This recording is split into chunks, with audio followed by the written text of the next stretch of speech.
Pemirsa apa kabar? Saya Jonathan membawakan Warta Berita PTS tanggal 9 September.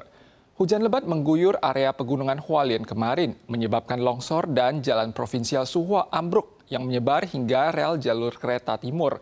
Perusahaan perkereta-apian Taiwan segera memutuskan penutupan rel dua arah sebagai langkah preventif.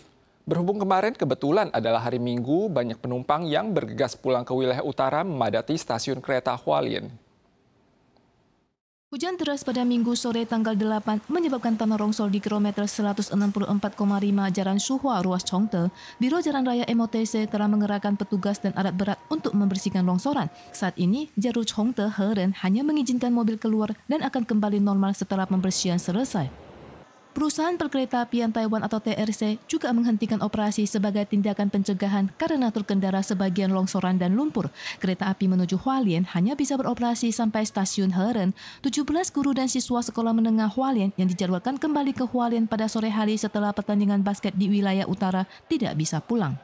由于崇德发生大面积土石流崩落，所以我们现在路线都没有通。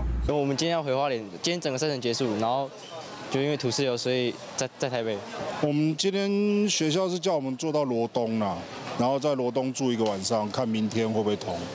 Jalur kereta api dari Hualien ke Taipei berhenti total, menyebabkan banyak wisatawan yang selesai berlibur tidak bisa pulang dan memadati aula stasiun kereta api Hualien.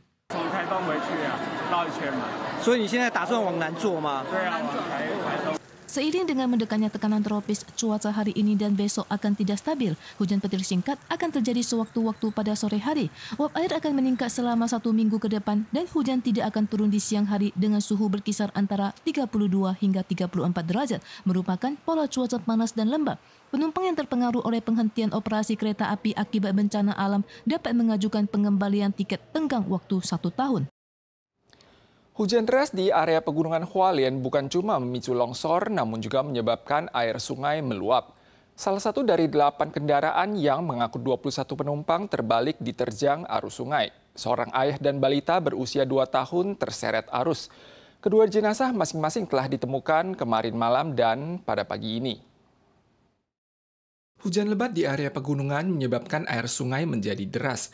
Ada 21 orang yang naik 8 kendaraan untuk menuju lokasi perkemahan di desa Wandong Hualien. Namun saat melintasi sungai, salah satu kendaraan terbalik. Penumpang pria bermarga Lin dan anaknya yang berusia 2 tahun hanyut terseret arus sungai. Sementara 7 kendaraan berisi 19 orang lainnya terjebak. Berhubung arus sungai deras, polisi meminta warga yang terjebak untuk bermukim terlebih dahulu di lokasi kejadian. Upaya SAR akan dilanjutkan pada hari ini. Petugas SAR menemukan jenazah ayah kemarin malam dan jenazah balita juga telah ditemukan pagi ini. Departemen Ketenagakerjaan Amerika Serikat merilis daftar produk terbaru yang dihasilkan oleh pekerja anak dan kerja paksa.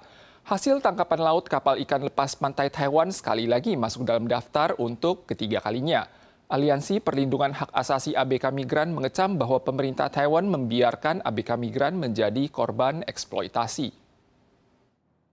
Pemerintah baru saja selesai mengadakan lokakarya internasional tentang pencegahan perdagangan manusia pada akhir Agustus. Pada tanggal 5, Departemen Ketenagakerjaan AS merilis daftar barang yang diproduksi melalui pekerja anak atau pekerja paksa terbaru dan hasil tangkapan perikanan laut lepas Taiwan kembali tercatat di dalamnya, menjadi satu-satunya industri Taiwan yang masuk dalam daftar. 台湾再次被列入清单，那其实台湾所有的渔船其实都会被认为说有潜在的强迫劳动风险。那如果有真的实际的证据的话，那就会直接被发暂扣令。